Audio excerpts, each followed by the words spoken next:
Saya menangis itu dalam hati saya selama, Tuhan ampuni saya. Saya belum baca firman ini Tuhan, belum sampai di situ, tapi Engkau sudah memberitahukan. Jadi saya bilang Bapak Ibu, jangan anggap remeh apa aja. Saya belajar dari pengalaman ini. Itu sebabnya dari hal yang seperti ini, saya tahu Tuhan itu sangat memperhatikan kita. Asal hati kita ini harus sungguh-sungguh fokus mengasihi Tuhan dengan sungguh-sungguh. Itu sebabnya saat saya doakan, saya bilang ayo sama-sama kita berdoa. Saya bilang, Tuhan, firman-Mu yang mengatakan orang benar itu memperhatikan kehidupan hewannya.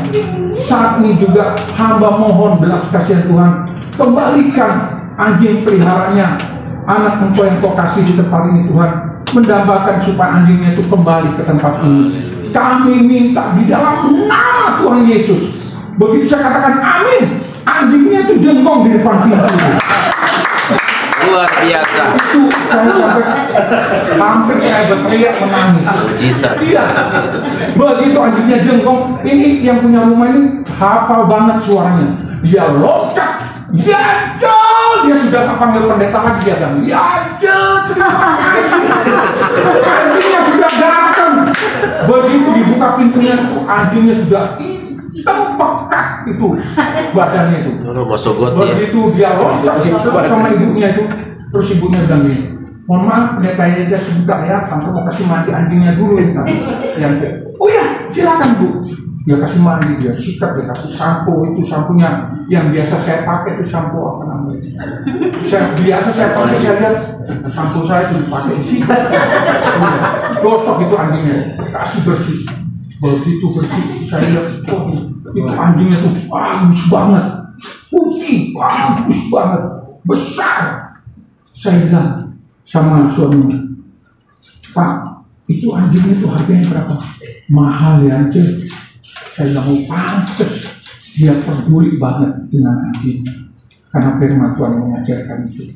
Di situ saya sadar, Tuhan terima kasih, Engkau selalu mengingatkan umat-Mu, Engkau selalu mengingatkan hamba-Mu untuk jangan berbuat dosa, jangan berbuat salah, baik dalam perkataan, pikiran, perasaan. Di situ saya minta ampun sama Tuhan, dan Tuhan nyatakan kuasanya. Bapak Ibu tahu, hampir 4 hari saya nggak makan, nggak ada duit sama sekali.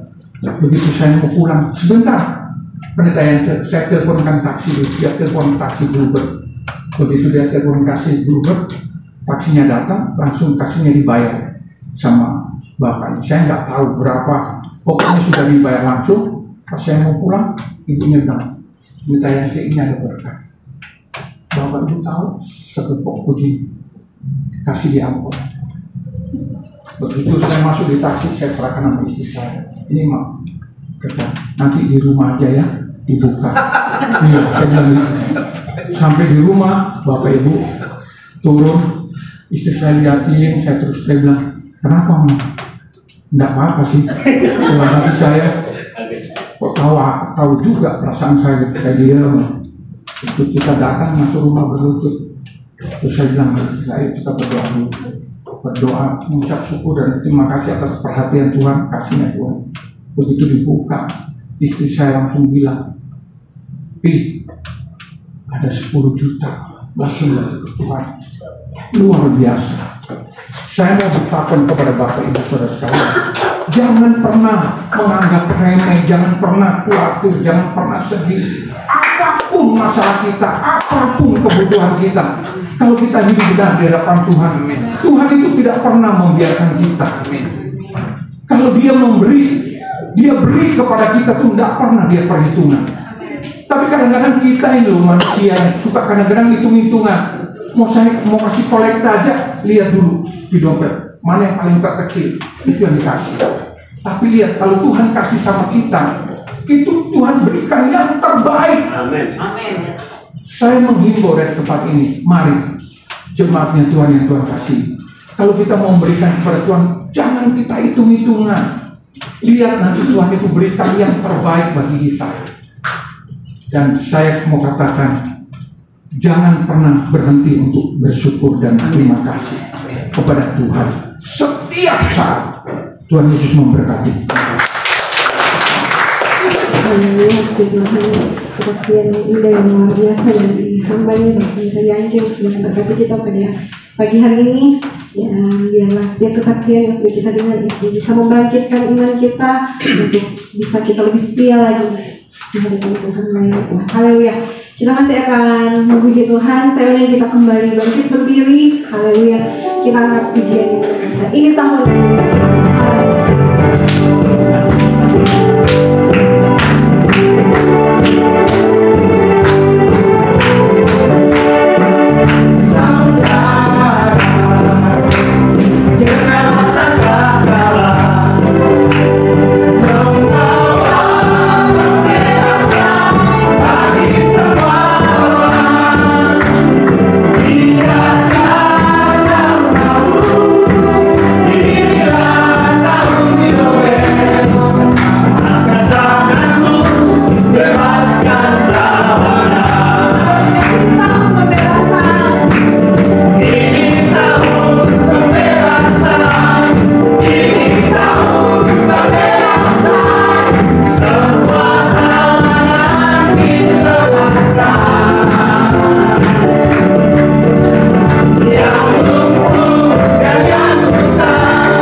saat ini kita akan mendengarkan kebenaran firman Tuhan.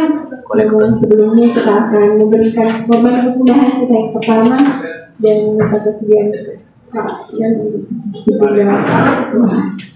Bapak Surgawi, kami sungguh mengucap syukur kepada Tuhan.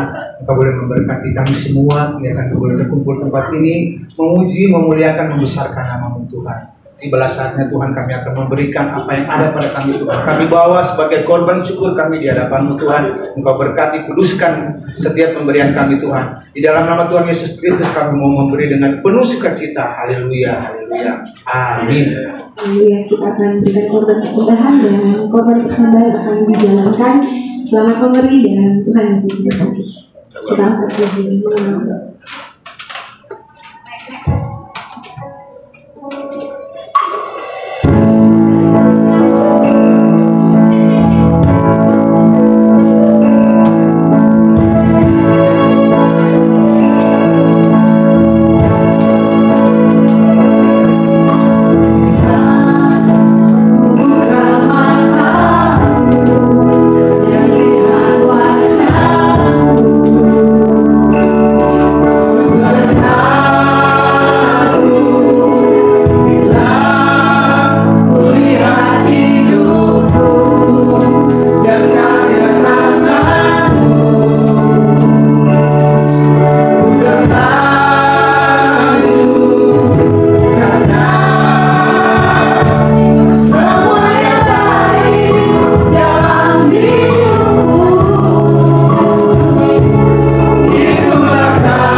kita berdoa.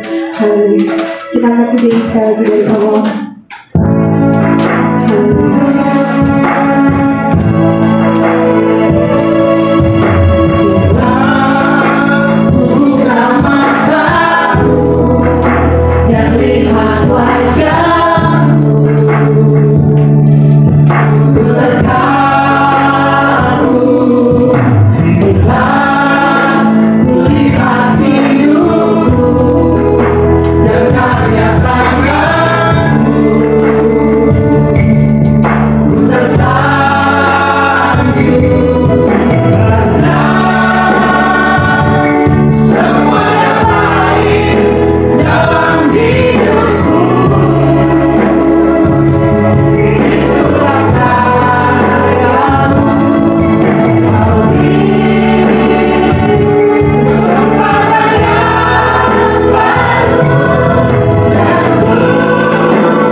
Kami percaya Tuhan. Kami percaya Tuhan. Katakan bersama saya. Kami percaya Tuhan. Katakan lebih tegas lagi. Saya percaya Tuhan. Saya percaya. Saya percaya. Lebih kuat. Saya percaya. Di dalam diri saya ada roh Allah yang besar. Ada kuasa yang aktif. Ada kuasa yang aktif. Ada kuasa yang hidup. Di dalam diri saya ada firman yang hidup. Yesus. Dalam nama Yesus. Kami bersyukur saat ini. Biarlah Engkau memberikan kepada kami pengertian ilahi akan firman-Mu sehingga kami tidak menerima dengan otak kami atau pikiran kami, tapi kami menerima dengan hati kami. Sebab dalam hati kami ada iman yang membuat kami percaya. Dengan hati kami percaya, dengan mulut kami mengaku memuliakan Engkau, meninggikan Engkau, bersaksi tentang Engkau. Dan sebab kemuliaan-Mu ada di dalam kami. Setiap kali hidup di dalam kemuliaan, dari kemuliaan kepada kemuliaan, dari kasih karunia kepada kasih karunia, dari iman kepada iman, dari mujizat demi mujizat, dari pembalikan keadaan demi pembalikan keadaan, dari perhatian Tuhan, dari kuasa Tuhan, dari pemeliharaan Tuhan, dari bukti-bukti firman yang hidup. Dalam nama Yesus, kami percaya kami tidak akan kembali dengan menjadi seperti kami datang Tuhan, tetapi kami kembali membawa dan hidup dalam kemuliaan Tuhan. Dalam nama Yesus, berfirmanlah kepada kami pada saat ini. Haleluya. Siapa mendengarkan firman Tuhan bersama saya? Katakan amin. Katakan kiri kanannya, engkau luar biasa. Ulang lagi, engkau diurapi Tuhan. Lagi katakan, engkau diurapi Tuhan. Amin. Haleluya. Amin. Setiap kita adalah orang-orang yang diurapi. Amin. Saya minum dulu sebentar. Puji Tuhan.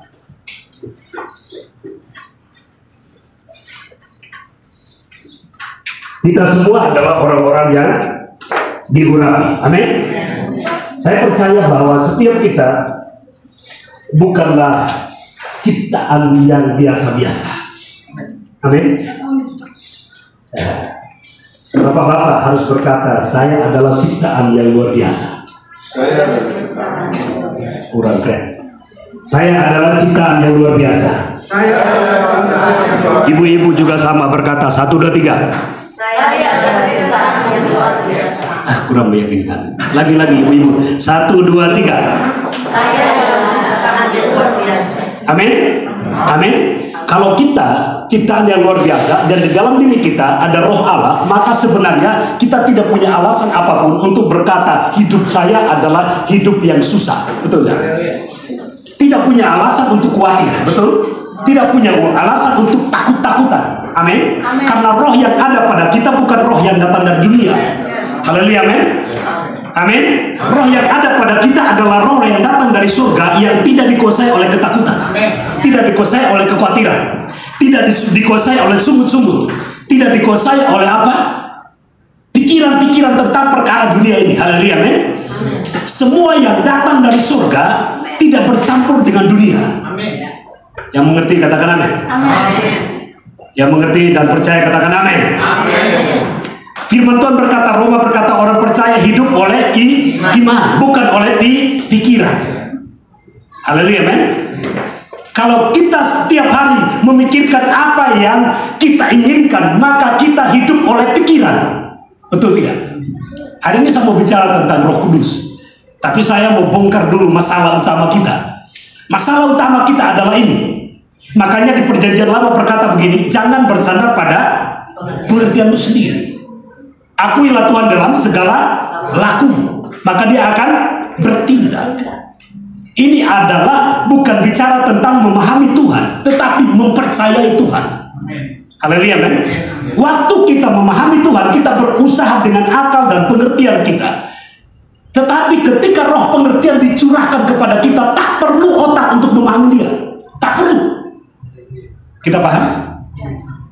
Tak perlu otak, nggak perlu. Kenapa? Otak itu berfungsi ketika manusia berusaha sesudah jatuh dalam dosa. Otak. Tapi itu tanpa pengertian ilahi. Ketika Adam pertama jatuh dalam dosa, semua manusia turunan Adam berusaha untuk menjadi berhasil, menjadi sukses, menjadi diakui, menjadi apa? Namanya terkenal, berharga, diakui dunia. Itulah manusia totalitas menggunakan otaknya untuk mengusahakan apa yang ada di dunia ini supaya mendapatkan kemuliaan. Itulah orang-orang yang kehilangan kemuliaan. Betul tidak? Tapi ketika Adam kedua datang, tidak perlu lagi kita mencari kemuliaan.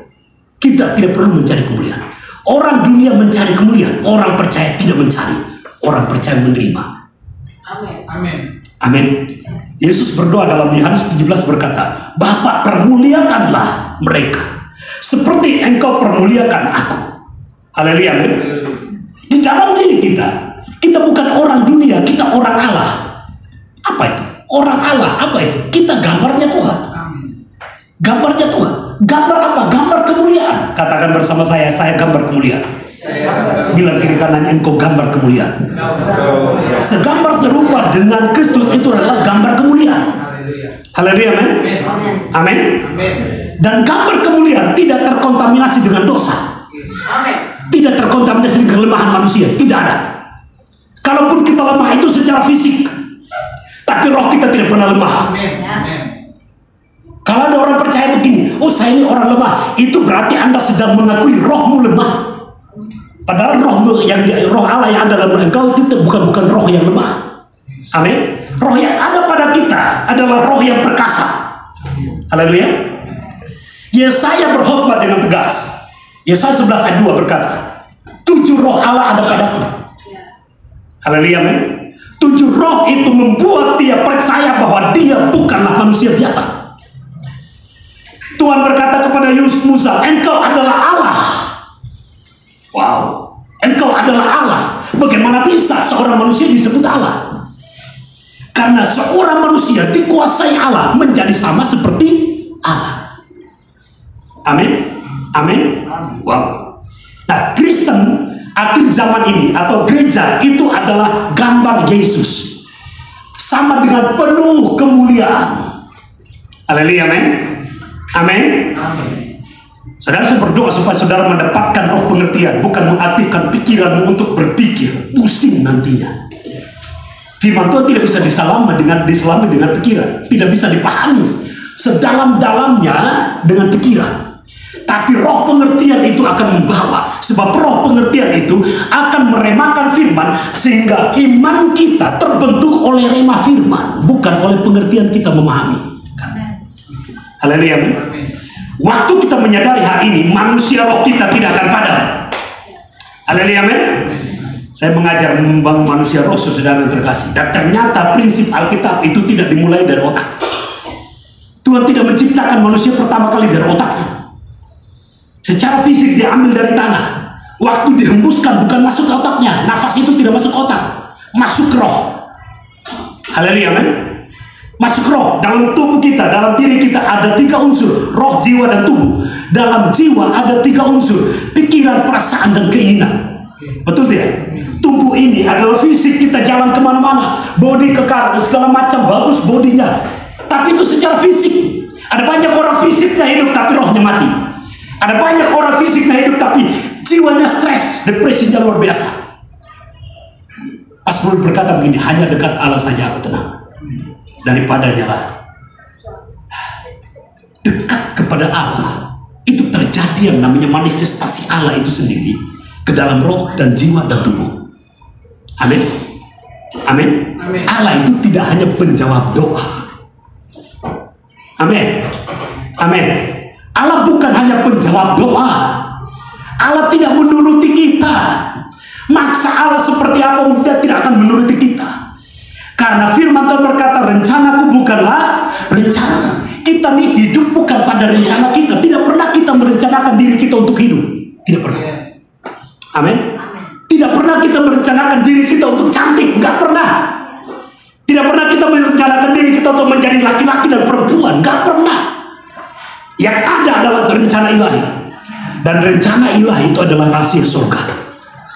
Dan rahasia surga dibukakan hanya kepada orang percaya di dunia. Oh, yang mengerti boleh angkat tangan. Katakan bersama saya orang kepercayaan surga. Haleluya, amin. Saya orang kepercayaan surga. Katakan lagi bersama saya, tidak ada alasan bagi saya ikut. Tidak ada alasan bagi saya untuk saya bersungut-sungut, pikiran, stres, depresi, khawatir, ketakutan, membantah, memberontak. Tidak ada. Itu bukan sifat Roh Kudus. Sifat manusia daging itu memberontak. Dan kita bukan manusia daging, kita manusia roh. Oh, haleluya. Yang percaya benar-benar berkata, saya manusia roh. Katakan lebih tajam, lebih mantap, saya manusia roh. Katakan lebih kuat, saya manusia roh. Amin. Amin. Ada begitu banyak laki-laki yang kuat kelihatan fisiknya, tapi rohnya sangat lemah. Berusaha kuat dalam keluarga untuk bertanggung jawab, seolah-olah ada tuntutan yang besar dari istri dan anak-anak, dan dia muncul seolah-olah seperti pria yang hebat dan kuat, ternyata sangat lemah. Itulah laki-laki yang dikuasai oleh daging, dan kedagingan selalu membangkitkan kesombongan, dan kesombongan selalu memunculkan keberanian palsu. Saya sok berani, padahal lemah. Hai laki-laki, jangan letoi. Amin. Saya kasih tahu, Yesus kenapa muncul di dunia ini menjadi laki-laki, kenapa tidak menjadi perempuan? Itu untuk memberikan gambaran kepada kita bahwa laki-laki yang terkuat di dunia ini. Firman Tuhan berkata di dalam Perjanjian Baru, wanita adalah pasangan yang terlemah. Tapi laki itu yang terkuat. Tapi kenapa banyak laki-laki di dunia ini sangat lemah? Karena kuasa dosa bekerja tidak berhenti sampai Yesus datang. Tidak berhenti. Tapi Yesus begitu datang pertama kali di bumi 2000 tahun yang lalu, memberikan kekuatan baru kepada para pria. Amin. Si laki-laki, saudara, di otak kita ini pikirannya tanggung jawab, betul enggak? Kasih makan istri, kasih makan anak, dan lain sebagainya, betul enggak? Begitu kita berpikir tentang perkara itu, kita berusaha untuk menghabiskan tenaga kita untuk mendapatkan apa yang kita usahakan. Dan firman Tuhan berkata, terkutuklah orang yang mengandalkan kekuatannya sendiri, diberkatilah orang yang mengandalkan Tuhan. Saudara, Roh Allah tidak mengizinkan kita mengandalkan kekuatan kita, percaya. Coba kalau Yesus ada di sini dan saudara datang kepada Dia, datang sebagai pria yang hebat, sukses di dunia ini, tapi begitu Anda mendekati Yesus, hadirat Roh Allah tidak akan membuat Anda sangat hebat di hadapan Yesus. Tidak akan. Karena kemuliaan Tuhan tidak bisa bercampur dengan kehebatan manusia. Haleluya. Berikan tepuk tangan dulu bagi Tuhan kita. Saya akan bagikan beberapa ayat penting, dan saya simpulkan dari Alkitab Perjanjian Lama dan Perjanjian Baru. Saya temukan bahwa sebenarnya kita semua sudah pernah mendengarkan pengajaran bahwa zaman gereja adalah zaman kelimpahan. Amin. Sebelum saya masuk pada ayatnya, saya ingatkan lagi Yohanes 10 ayat 10b berkata apa? Yesus berkata apa? Aku datang memberi kelimpahan. Aku datang kurang lengkap. Yohanes 10 ayat 10b berkata, aku datang supaya mereka hidup. Kelimpahan nanti dulu. Pertanyaannya adalah, Anda sedang hidup atau tidak? Kita hidup tidak? Hidup tidak? Kita hidup tidak? Ayo jawab. Kita hidup atau tidak? Hidup. Tapi hidup itu ada dua. Hidup manusia daging dan hidup manusia roh. Yesus datang tidak memberikan hidup manusia daging, karena Dia bukan manusia yang berdosa. Tanpa Dia memberikan manusia daging, kita sudah berdosa. Dia datang memberikan manusia roh. Apa artinya? Memulihkan roh kita, jiwa kita, tubuh kita menjadi manusia roh. Amin. Waktu Dia memulihkan kita, kita hidup seperti Dia. Kata hidup seperti dia itu berbicara tentang cara sorga, cara hidup sorga. Cara hidup Yesus bukan cara hidup dunia. Amin, amin, amin. Tetapi kita manusia duniawi, betul tidak? Bukan duniawi. Kita manusia dunia. Apanya? Manusia dunia. Apa yang kita kerjakan di dunia disebut dengan aktivitas manusia dunia. Tapi roh kita dibaharui, dan roh kita bukan berasal dari dunia ini. Haleluya. Begitu roh kita dibaharui, hidup kita hidup Yesus. Hidup Yesus itu adalah hidup kelimpahan, bukan kecukupan. Haleluya. Amin. Berkat dunia ini kecukupan, bukan kelimpahan. Karena kecukupan itu berakhir, kelimpahan tidak berakhir. Haleluya. Amin.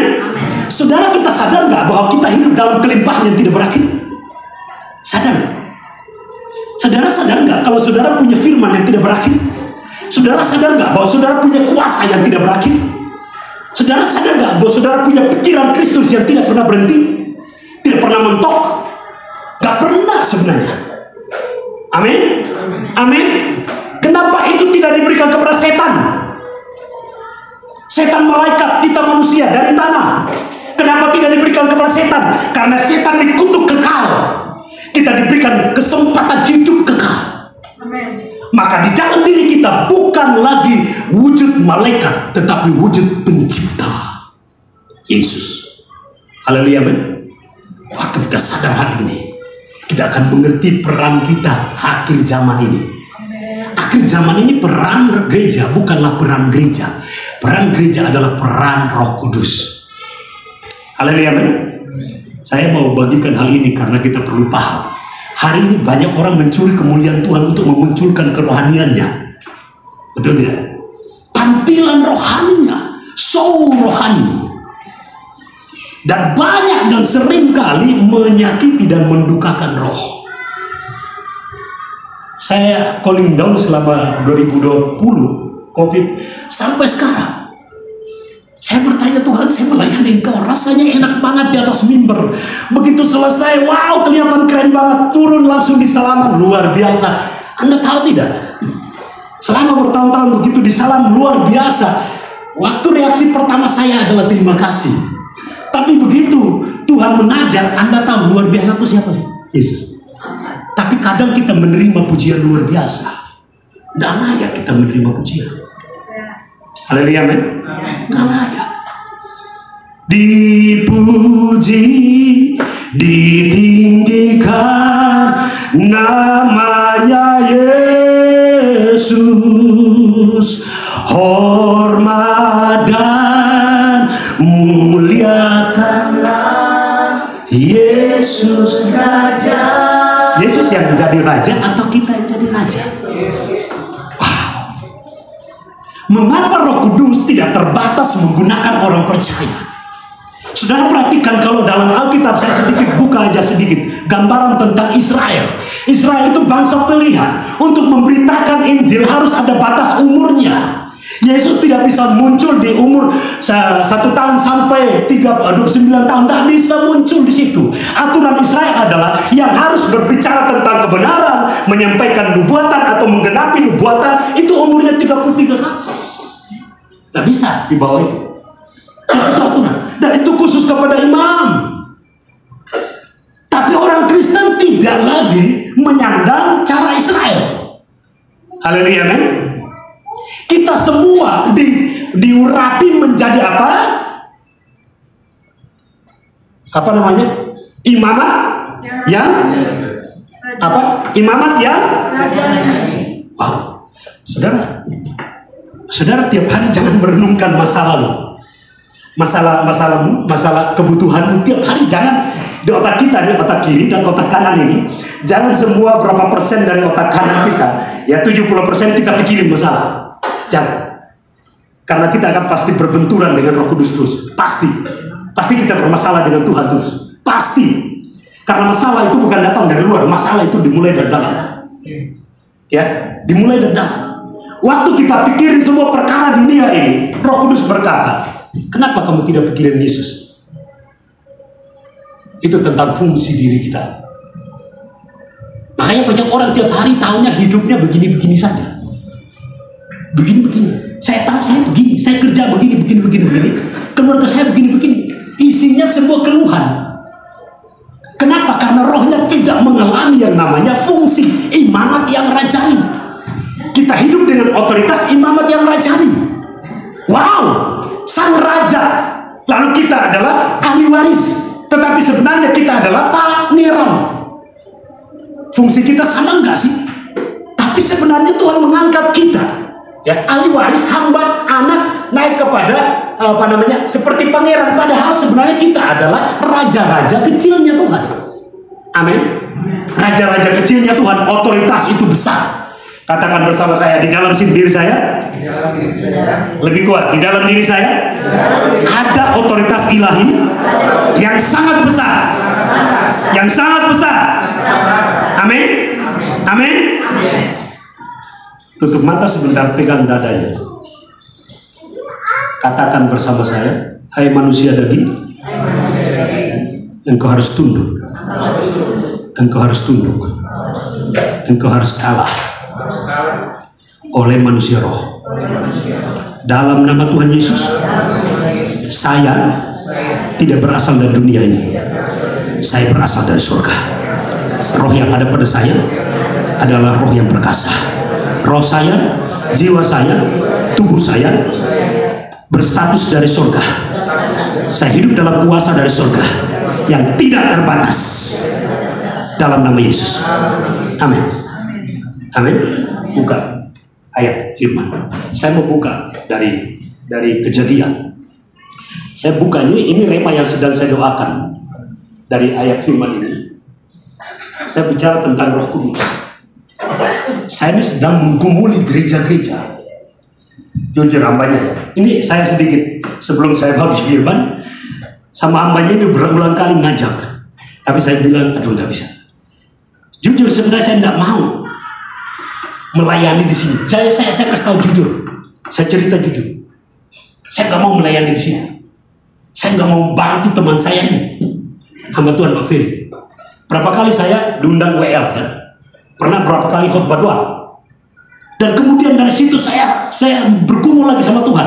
Tuhan, kenapa Pak Ferry buka gereja? Nekat banget dia. Apa dia nggak stres? Gereja hari-hari ini terlalu banyak. Gereja besar di mall iya. Yang di mall dulunya kemudian hari-hari ini banyak tutup. Pas COVID. Sesudah COVID juga masih ada yang tutup. Tapi sesudah COVID online muncul, ada yang buka lagi di mall. Nah, gereja kecil lebih banyak daripada gereja-gereja besar di mall. Betul tidak?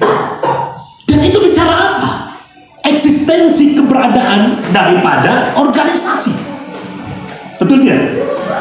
Kalau kita tunduk dalam sebuah organisasi, ayo buka. Dan pasti didorong untuk membuka. Dan itu sudah menjadi kebiasaan yang dikenal atau dihidupi atau dijalankan oleh jemaat umum. Betul tidak? Jemaat juga bisa mengusulkan kepada gembala atau pendeta yang dikenalnya, ayo Pak, buka gereja yuk. Buka gereja. Ngajak buka gereja kepada pendeta itu hal biasa. Hal biasa. Dan itu menjadi beban buat saya, saudara.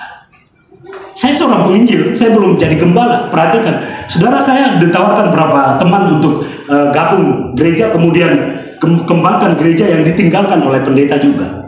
Saya pikiran, oh enak benar, sudah ada jemaat, tinggal jalani. Enak nggak? HG nggak? Harap gampang nggak? Iya kan? Langsung jalani. Tapi saudara perhatikan, betapa beratnya tanggung jawab penggembalaan. Betul tidak? Ini saya tidak mencurahkan isi hati saya untuk membuat Bapak jadi pikiran, toh. Nggak usah, biasa saja, jalani. Tapi yang paling utama adalah sebenarnya saudara yang terkasih, Roh Kudus mengajarkan saya selama COVID tentang percepatan surga, bukan percepatan organisasi gereja. Percepatan surga itu hitungannya detik. Bahkan sebelum detik itu ada, kekal itu sudah dimulai. Waktu surga itu kekal, waktu dunia itu dimulai dari 1 detik. Wow. Lalu saya bertanya, Tuhan bagaimana caranya? Lalu kemudian saudara terkasih, saya merenungkan bagaimana caranya. Di akhir zaman ini, setiap orang yang punya keinginan untuk melakukan pekerjaan Tuhan, untuk bersaksi, harusnya itu menjadi berkobar-kobar. Betul tidak? Berkobar-kobar, amin. Berkobar-kobar, tadi Bapak berkata harus kita bersaksi. Ayatnya sudah jelas disampaikan tadi. Kita harus bersaksi, tidak ada pilihan, tidak ada penolakan. Karena itu perintah harus bersaksi. Kita harus berkobar-kobar. Dan itu membuat saya berkobar-kobar pengen jadi gembala. Karena rasanya jadi gembala tuh wow, terkenal, punya gereja besar, nama udah terkenal. Tapi Anda tahu betapa di dalam roh ini tanggung jawab sorga itu besar sekali. Roh, tanggung jawab sorga, bukan tanggung jawab dunia. Pengembalaan di dunia, tanggung jawab sorga. Mudah-mudahan saudara paham. Sorga itu memperhatikan langkah kaki orang percaya, tapi sorga juga memperhatikan gereja-gereja di bumi. Anda tahu? Amin. Saudara, sorga memperhatikan gereja yang dibuka dan gereja yang ditutup. Betul tidak? Sorga memperhatikan orang percaya yang baru percaya dan orang percaya yang meninggalkan Yesus. Sorga catat semua di kitab di sorga. Oke? Semua perbuatan kita dicatat. Di pengadilan akan dibaca, dikasih tahu semua. Sorga perhatikan semua. Dan Yesus belum berterus terang. Di pengadilan baru dia berterus terang. Kamu begini. Oke? Sorga mencatat semua. Dan ketika saya merenungkan bagaimana gereja, wow, kita sempat waktu itu ya, kita ke Lampung kemudian bikin seminar, dan kemudian saya juga bikin seminar ada di Bekasi juga. Saya minta pendapat para gembala. Keluhan terbesar dari gereja hari-hari ini adalah persoalan uang dan persoalan jemaat. Bertambah atau berkurang, itu masalah. Dijadikan masalah, sebenarnya bukan masalah, tapi dianggap masalah di pikiran. Betul tidak? Itu masalah, dijadikan masalah. Dan saya bertanya kepada Tuhan, bagaimana caranya? Sudah sekolah Alkitab, sekolah teologi kan? Udah 4 tahun berjalan selesai, ilmu sudah ada, setidaknya pengalaman pelayanan sudah ada, tinggal buka aja, susah apa sih? Tapi ternyata saudara perhatikan begini, bahwa Roh Kudus itu tidak bisa dimainkan. Amin? Tidak bisa dipermainkan. Karena ada begitu banyak kesaksian, ini saya sedikit cerita aja. Saudara sebagai jemaat memahami bagaimana tanggung jawab seorang gembala. Ada begitu banyak gembala yang hari ini. Kemarin tadi malam saya ketemu dengan gembala di Harapan Indah. Dia cerita, dia 2 kali mundur dari pengembalaan. Dia tinggalkan gerejanya. Habis itu mau mundur lagi, istrinya berkata, ingat panggilan Tuhan, jangan mundur, kembali lagi dia. Padahal dia seorang pengusaha. Dia tinggalkan. Lalu kemudian dia kembali lagi, sekarang dia teruskan. Baru dia sadar panggilan itu kuat. Haleluya, amin. Panggilan itu kuat di dalam dirinya. Saya perhatikan begini, saudara kalau ikut Yesus, saudara lepaskan tangan, itu kehendak Yesus atau kehendak kita? Kehendak kita. Makanya tidak boleh sembarang ambil tugas. Tidak boleh sembarang menginginkan sebuah tugas ilahi. Jangan. Makanya keinginan kita harus diatur. Berapa banyak yang sesuai kehendak Bapa. Karena kebanyakan kita tuh menuntut kepada Tuhan. Doa kita isinya, Tuhan aku mau. Malaikat pusing. Apa yang dia mau sih? Kita mau kerjain apa buat dia? Oh, pusing. Tuhan berkata begini, bukan kehendakmu yang jadi, tapi kehendakku yang jadi. Dan semua yang ada tercatat dalam firman Tuhan akhir zaman dikerjakan oleh satu Roh Kudus, bukan oleh pendeta. Haleluya, amin. Kalau kita sadar hal ini, kita ini kan debu dan tanah. Roh itu bukan debu dan tanah. Roh itu hidup. Tanah kembali ke tanah. Tanah itu mati. Amin. Dan sebagai hamba tidak punya hak kita. Amin. Roh Kudus mengajarkan saya selama berapa bulan tentang 3 peran. Ahli waris, kemudian anak dan hamba. Ternyata menjadi hamba, kunci utamanya ketaatan. Menjadi anak, sedikit bandel tetap diterima. Ya toh? Berdosa, anak yang terhilang pulang-pulang diterima bapaknya dipestain, itu status anak. Tapi ahli waris akan tahu diri, dia tidak akan membuang sembarangan hartanya, itu ahli waris. Haleluya, amin. Amin. Anak yang terhilang itu pergi menghamburkan hartanya, padahal dia adalah anak dan sekaligus ahli waris. Nah, orang Kristen hari ini, kita semua adalah ahli waris. Haleluya, amin. Amin.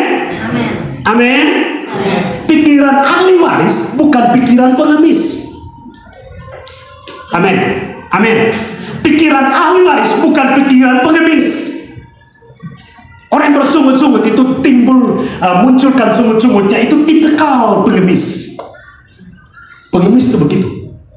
Haleluya. Khawatir itu tipenya pengemis. Kita bukan pengemis. Katakan bersama saya ahli waris. Saya ahli waris.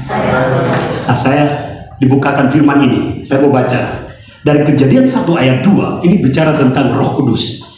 Dan remanya kuat banget tentang penciptaan. Saudara, kita baca 1, 2, 3. Bumi belum berbentuk dan kosong.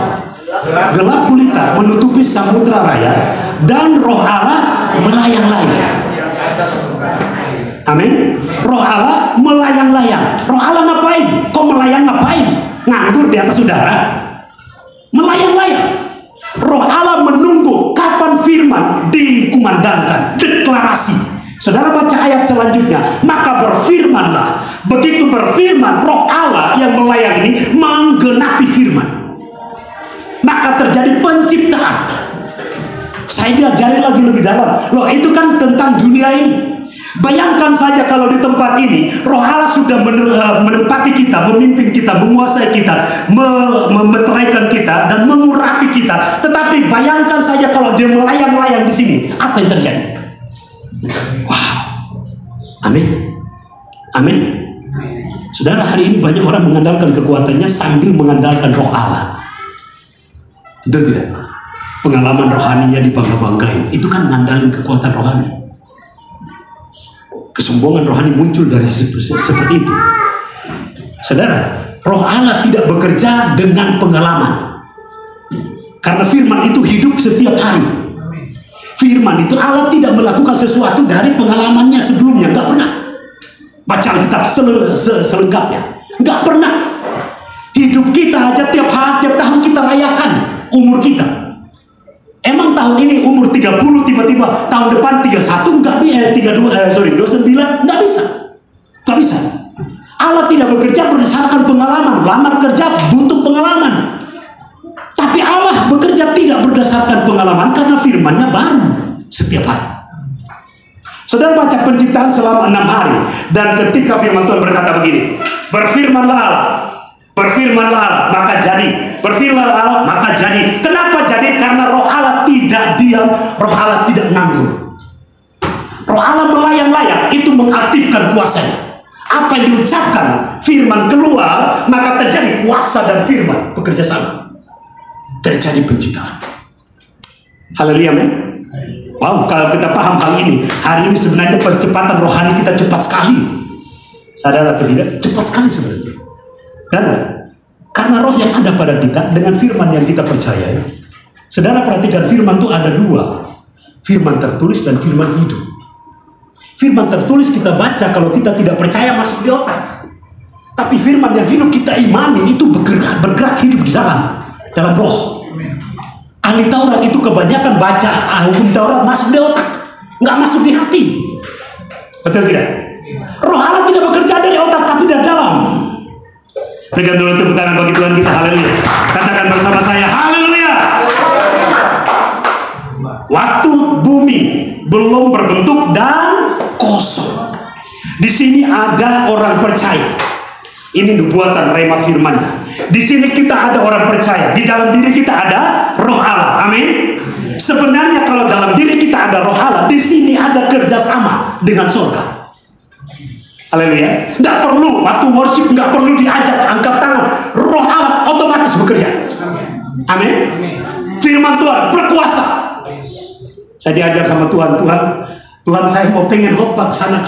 Enak sekali kalau khotbah kesana kemari. Rasanya enak lihat khotbah banyak banget jam terbangnya. Tuhan bilang begini, itu mereka, aku pakai mereka. Urusanmu jangan. Kalau mereka memang menginginkan itu, karena memang ada yang begitu. Pengen untuk khotbah. Nggak punya jadwal, pikiran gimana caranya lobby pendeta supaya bisa dapat jadwal. Roh Kudus bilang, gak usah pakai sistem itu. Kamu ngemis ya. Firman Tuhan berkata, pergi. api dan bawa kehidupan itu. Amin. Api itu membakar daging, mematikan daging. Kehidupan itu menghidupkan roh. Roh Allah itu menciptakan kehidupan. Kuasanya itu kuasa kehidupan. Firman disampaikan terjadi, kuasa kehidupan terjadi, maka segala yang diciptakan sesuai dengan rencana menjadi hidup. Amin. Amin. Bilang bersama saya tidak punya alasan.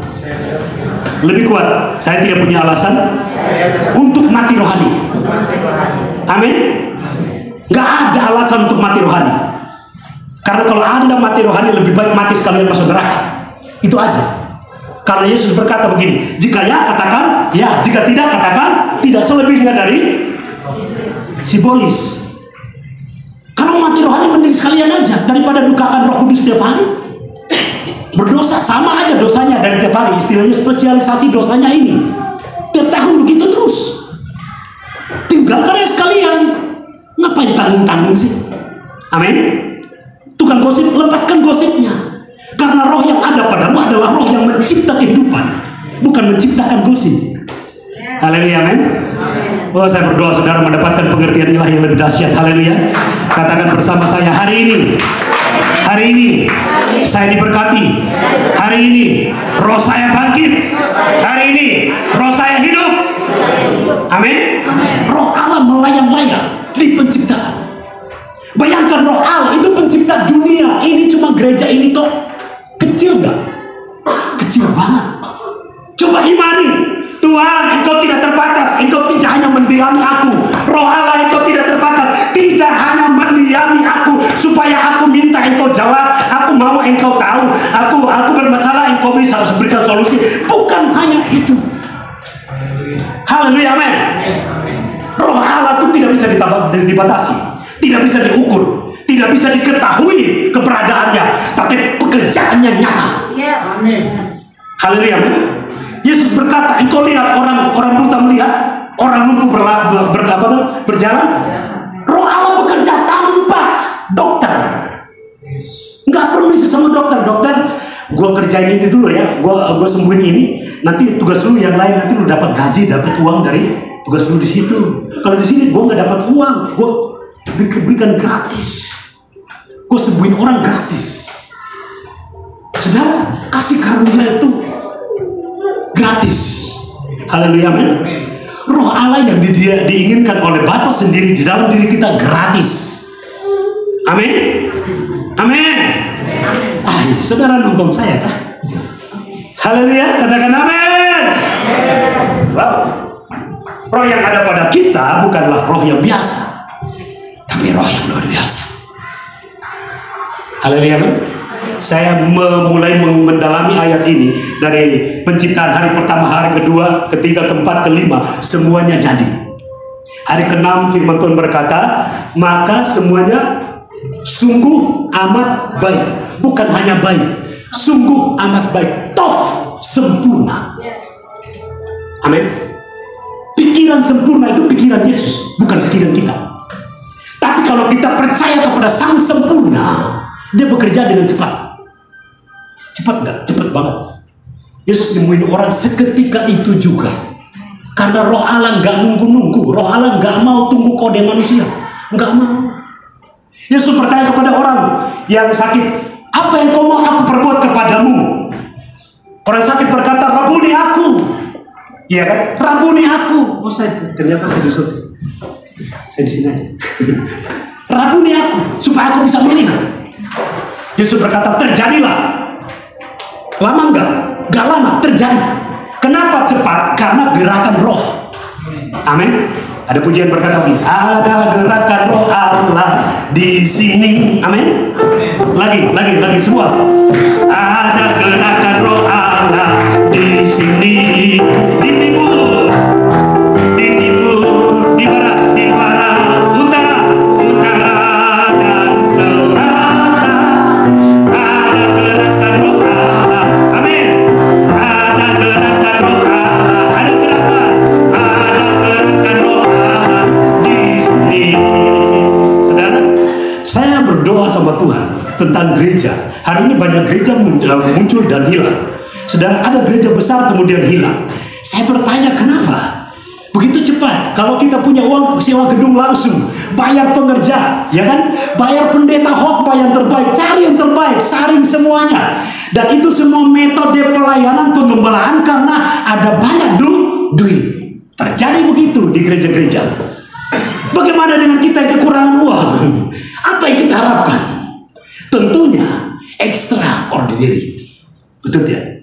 Ekstra kuasa, ekstra berlutut, ekstra berdoa, ekstra beriman, ekstra menyerahkan diri, ekstra pasrah, ekstra benar-benar bati daging.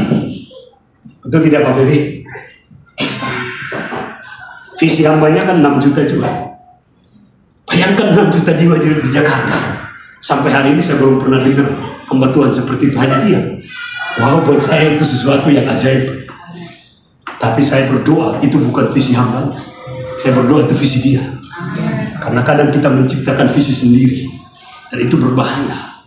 Karena Roh Allah tidak bekerja melalui menggenapi apa yang kita mau. Gak pernah. Roh Allah bekerja menggenapi apa Yesus mau. Amin. Amin. Itu ayat yang pertama tentang Roh Allah melayang-layang. Ayat yang kedua, saya mau cepat selesai. Kalau enggak nanti kita gak pulang-pulang. Oke. Ayat kedua.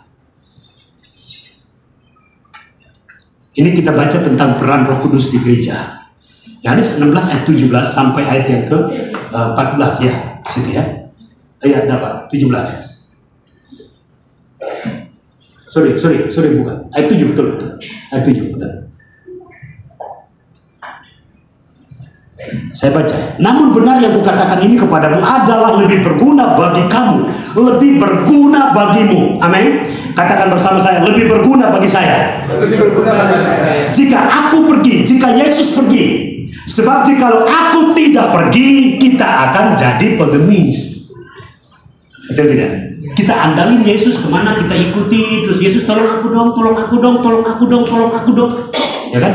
Penghibur itu tidak akan datang kepadamu, tetapi jikalau aku pergi, aku akan mengutus dia kepadamu. Lanjut.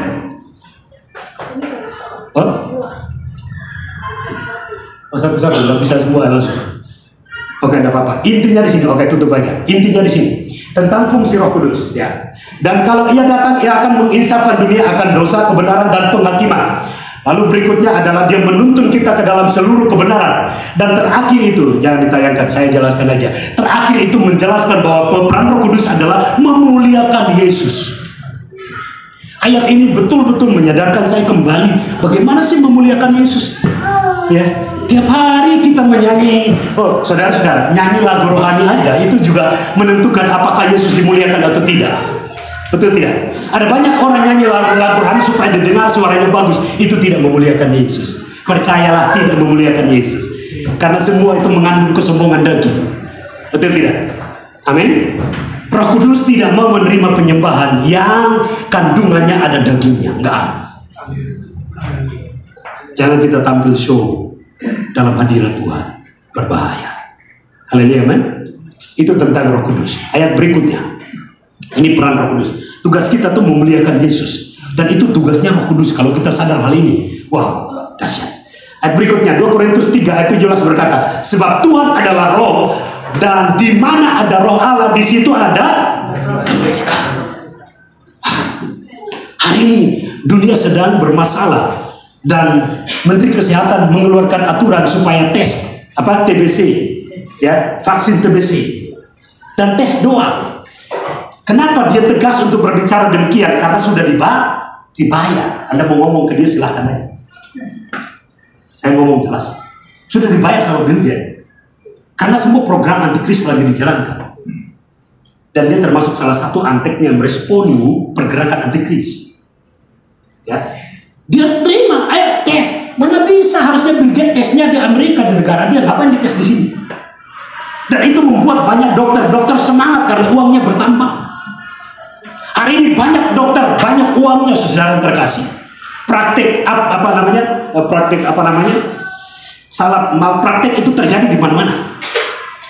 Orang nggak sembuh, yang penting diobati. Akhir zaman dosa bertambah, penyakit bertambah. Percayalah.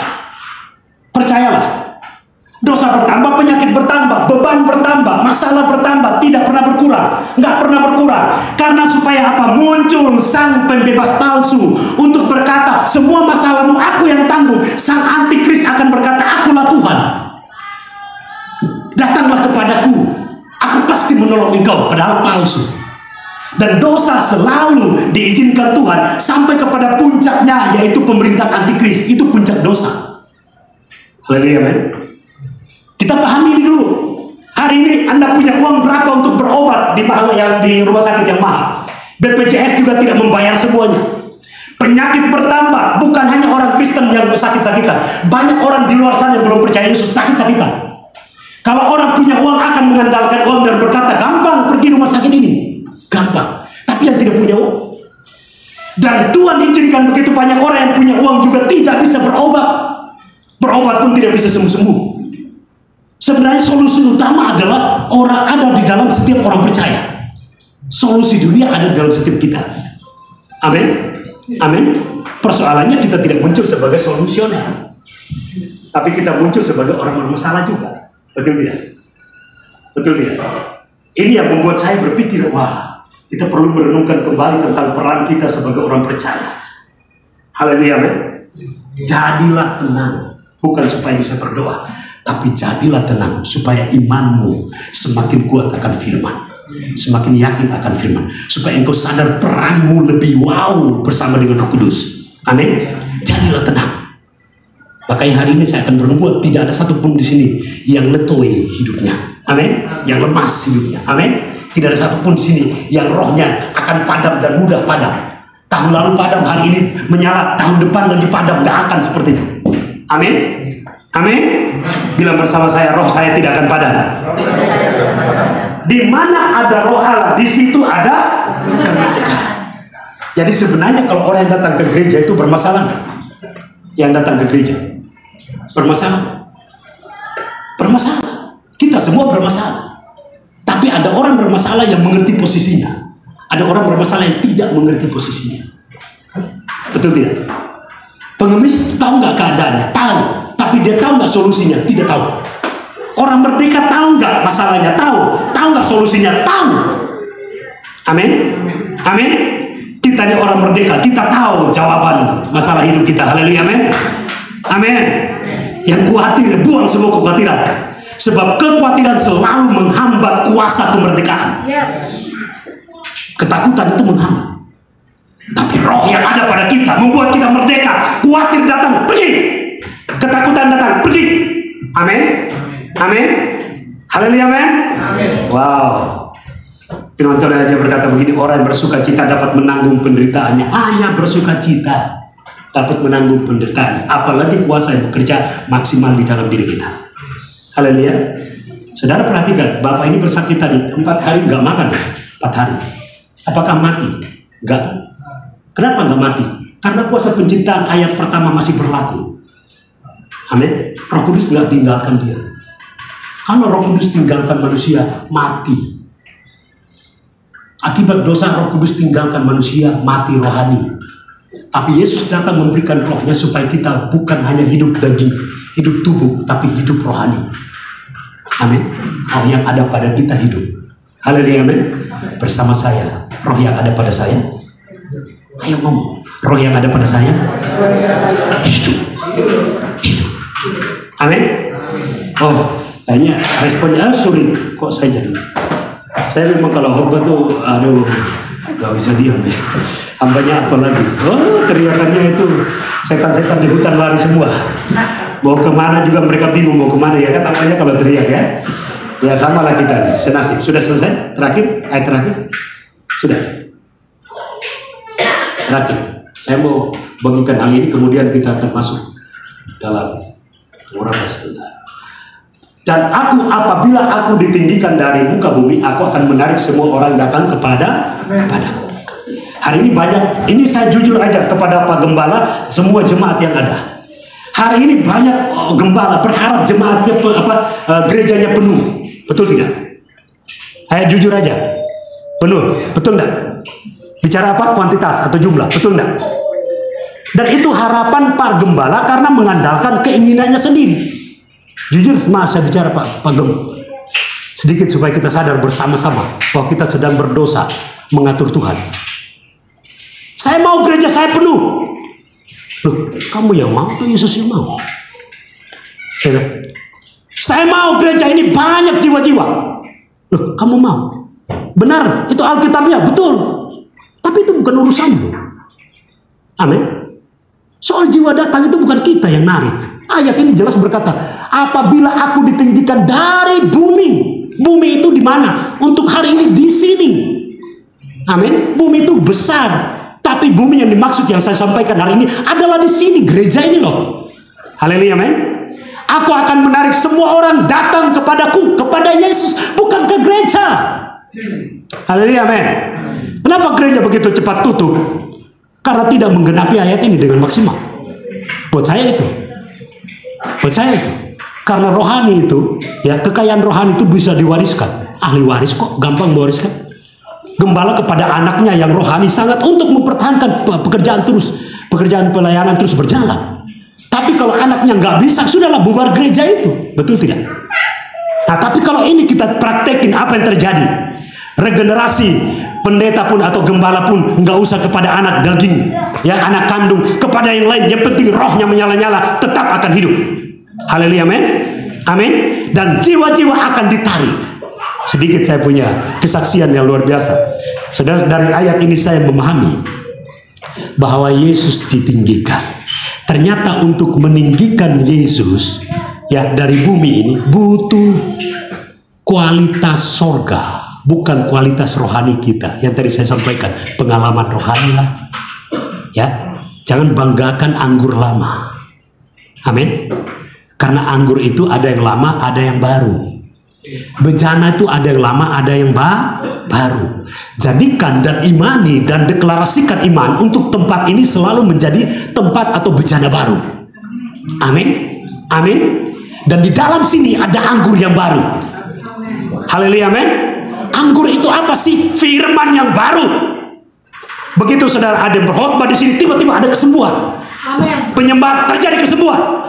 Orang yang stres tiba-tiba mau bunuh diri, mereka kembali dan berkata, Tuhan, aku bebas, aku sembuh. Amin. Oh my God. Harusnya responnya luar biasa. Haleluya. Kita tidak hanya beribadah. Ibadah itu ada kekuatan, bukan hanya sebuah rutinitas. Ya, ibadah itu ada kekuatan. Ibadah itu ada kekuatan. Bukan pendeta yang mengurapi engkau supaya luar biasa, bukan. 1 Yohanes 2 ayat 27 berkata, pengurapan itu ada di dalam engkau. Tidak perlu kamu belajar sama orang lain, sebab pengurapan itu mengajar engkau tentang segala sesuatu dan tetap tinggal di dalam dia. Amin. Haleluya. Amin. Wow, kalau kita paham ini, kita akan cepat sekali. Ya, saya sama istri, saya berdoa. Saya sedang berdoa. Waktu berapa hari lalu hambanya sudah pernah bersaksi, ya. Ya, sudah pernah ngomong di sini atau belum? Waktu saya lagi pas siangnya saya lagi aktivitas, tiba-tiba Roh Kudus bilang begini, sampaikan kepada hambanya Pak Ferry, puasa 1 bulan. Dan mungkin hambanya sudah lagi jalani. Lakukan 1 bulan lamanya, karena aku akan melakukan sesuatu yang besar di gereja ini di tahun ini dan tahun depan. Amin. Tahun ini, tahun depan, sesuatu yang besar. Dan tidak perlu dibayangkan sesuatu itu apa. Tidak perlu. Itu bukan bagian kita. Amin. Imani saja. Amin. Imani saja. Ada sesuatu yang Tuhan akan lakukan buat gereja ini. Haleluya. Amin. Amin. Waktu saya dapat seperti itu, saya teringat, saya sempat bersaksi sama istri. Saya bilang sama istri, saya pernah dulu kita lagi doa keliling sama Pak Ferry. Begitu selesai kan hambanya, kita mau cuci tangan, basuh kaki dan segala macam. Tiba-tiba saya kasih tahu ke hambanya pasti akan dapat mobil. Itu hampir setahun kurang kalau nggak salah. Hambanya akan dapat mobil. Ya, saya teringat itu berapa hari lalu, waktu saya disuruh untuk kasih tahu puasa 1 bulan lamanya. Lalu saya bilang sama istri, kok saya dapat dari Tuhan kasih ke dia yang dapat, saya nggak dapat. Kenapa dia dapat mobil, saya nggak dapat mobil? Ya, loh, setiap orang percaya itu tidak perlu lagi, karena susah payah tidak menambah, tetapi tetapi berkat Tuhan yang menjadikan kaya. Dan itu diamani. Saya sampaikan waktu itu, enggak lama dapat mobil, nggak bilang-bilang, saya duluan. Ngomong ke yang lain, mungkin ke istri duluan kali ya. Iya kan, ke ibu ya. Begitu dapat mobil langsung cerita ke istri. Harusnya ngomong ke saya banyak. Nggak, ini bercanda aja. Dia dapat. Lalu saya bilang, kenapa ke dia? Jujur saya sampaikan kepada saudara seperti tadi saya ngomong bahwa sebenarnya saya tidak begitu tertarik untuk pelayanan di sini. Bukan saya pilih-pilih pelayanan. Karena saya juga nggak terlalu hobi atau terlalu wow untuk kejar jadwal khotbah. Nggak terlalu suka saya. Dulunya saya senang banget. Oh, rasanya kalau khotbah keren. Habis pulang dapat persembahan kasih ada tebal kan, 2 juta, 3 juta atau mungkin 1,5 juta atau 1 juta kan keren. Tapi itu kebanggaan daging. Wajar nggak kita begitu? Memang Alkitab mengatakan seorang penginjil harus makan dari penginjilan. Bener. Tapi apakah seperti itu menjadikan motivasi kita hanya begitu saja? Nggak mau. Amin. Akhirnya kemudian saya berdoa, lalu saya bertanya, Tuhan, apa yang kau mau aku perbuat? Roh Kudus bilang begini, kalau engkau tunggu dan engkau sabar dalam proses didikan, aku bergerak cepat, engkau ikut saja. Udah.